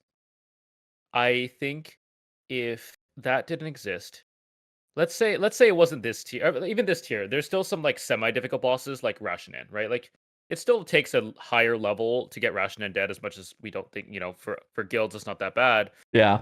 You would probably just spend a couple hours just group hopping Rashinan groups until you find one that kills it. And I don't know that is the best use of someone's time. I mean, if that's what you feel like you should be doing, I totally understand. I mean, I'm just looking for that for Queen. Like, think about all the groups trying to get AOTC for Queen. Yeah. Like on Heroic. There are people that the second that a wipe happens, they leave. They're done. Well, it depends on how the wipe happens, but yeah. And that sure. But there are people that immediately leave on every wipe. And you find new people. You have to teach them again. Like, it's time and time again this happens. And you don't really get that sense of progression because there is no incentive to stick around. And so why not do that with every difficulty then? Heroic lockout, one team, that's it. Ooh. I think that's overly punishing. I think Heroic is the more open-ended level. Like, a lot of people want to do Heroic with their friends. They can help their friends guild, stuff like that. I think doing that for Mythic kind of... Maybe. I mean, it's better for it would be better for like community if you did that, but I think it'd be worse for like players trying to do heroic, right? Just like if you're trying to do heroic, it's just like worse for you. Yeah. I think this tier is an anomaly. I think Queen was infinitely harder, and I feel like it caused a lot of from the stories that I've heard. Pugging Queen this tier was an absolute nightmare. It was very And hard. I and I mean, doing know it as that our guild was very hard. yeah, I know a lot of people that spent days upon days in LFG trying to find a Queen kill, and just going from group to group. Dude, I actually didn't kill Queen heroic until so basically a friend of mine runs a raid called Rat Raid. His name's Sky. And this raid, we kill 4 bosses of Mythic. I didn't kill Heroic Queen and Sarek until the first week, whenever we also killed through Rashidon. And I was like, because I tried pugging it, and I realized how difficult it was to pug, and I was like, oh, no, I will come back with people that know what's going on, and I will kill this later. Yeah.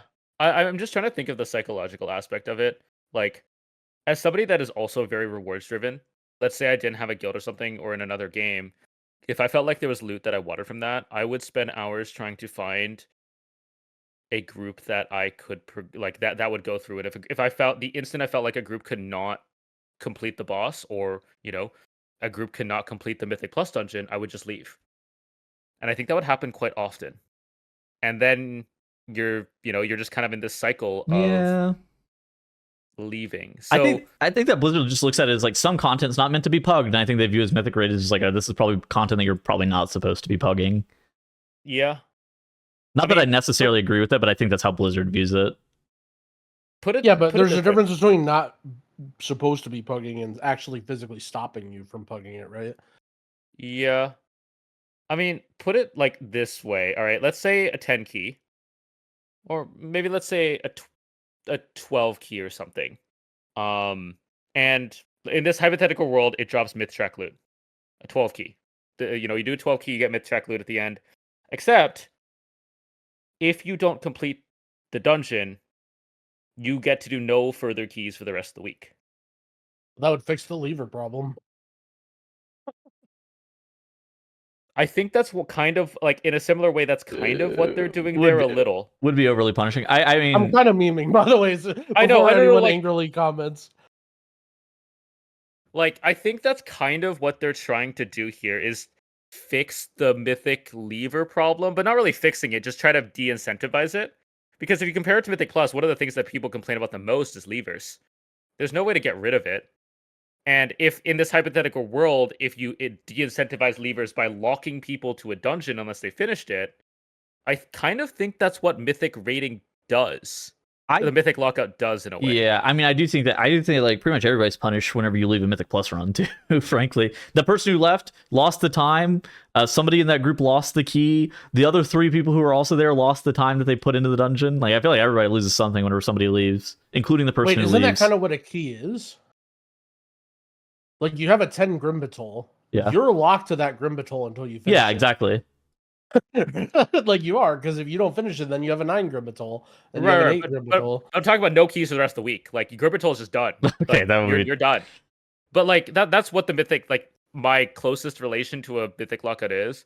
I totally understand it's frustrating though. Like, that is why gatekeeping exists, because people want the best chance to succeed. Yeah, it sucks. I don't know. It really does suck. I do think that like it's one of the situations that I'm glad that they actually made it cross region open immediately, so that they're like, if you want to, you can pug it. But I think at the end of the day, yeah, like Squishy said, it's gonna be tough. I don't think that Blizzard's actually gonna move on this one. I'll take the other side. So I pugged a lot of raids in PFA. That was sort of when I was like trying to move up in the world. A lot of my M+ rats needed raid gear real bad. I would be in LFG on a Friday and Saturday nights when my guild wasn't raiding, surfing for guilds, and then kind of like judging how good they were and like trying to fill for guilds to get loot.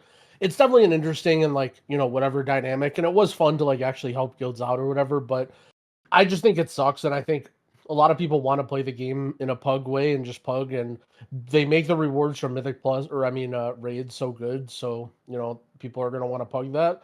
I think we're tearing them down, boys. It's already cross faction, it's already cross server. We're removing all the walls from Mythic Plus.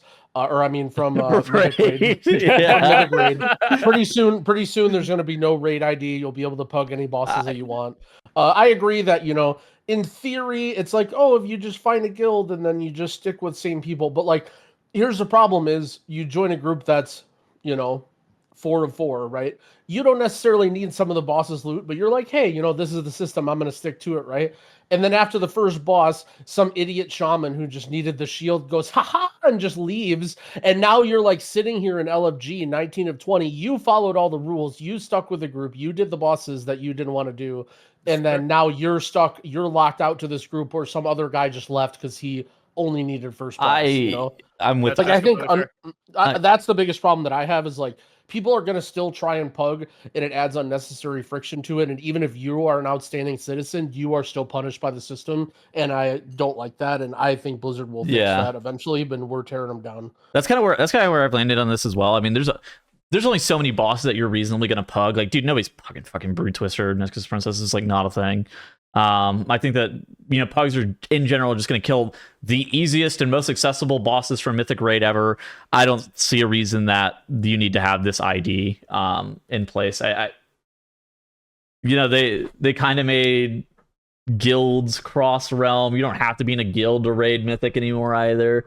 I think that this is just kind of one of those things that's friction for friction's sake and not actually solving a good purpose. What I actually would love for them to do, like, despite my gripes about it, I want them to do it. I actually want them to do it, and then just see what happens. They did it with personal loot. They tried personal loot, and then they changed it back. They clearly can. Maybe it gets better. Maybe everybody's Mythic, raid pugs are solved, and there's it ends up being better for the raid community. It's hard to predict. I don't personally think so, but I'd be happy to be wrong. But I think they should try it. And if it's just bad, just revert it. Well, I think these people aren't going to be raiding. Okay, these people aren't joining a Mythic raiding guild anyways, right? ID or not, these are the people who are pugging the raid. Well, some, right? Like what Squishy is saying is like, well, some of them would. While it's true that a lot of them wouldn't, it in theory it should, right? It should encourage some people who are looking at the system and they say, well, fuck, I got to find a guild. And then they might end up liking it, right? Yeah. Like that's sort of the idea behind the system is like, well, while it's true that, I agree with what you're saying that some people don't want to play the game like that. They won't play the game like that. And the friction just stops them from getting the gear and having more fun.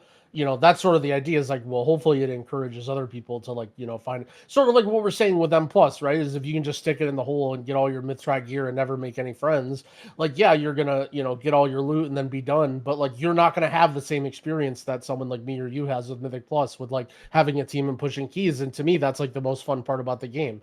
So like, while the difficulty of M+ is the equivalent friction, the argument is sort of that, well, maybe being in a... I just think that the whole guild situation is weird because, like, 20-man is so big. Like, I feel like more often than not, the reason that I don't agree with that point is, like, you end up in a situation like me, right, where you have so many different people with different expectations and skill levels, and it's like you're fighting the roster boss, and it's like, I guess it depends on what your outlook is, right? Like, if I could...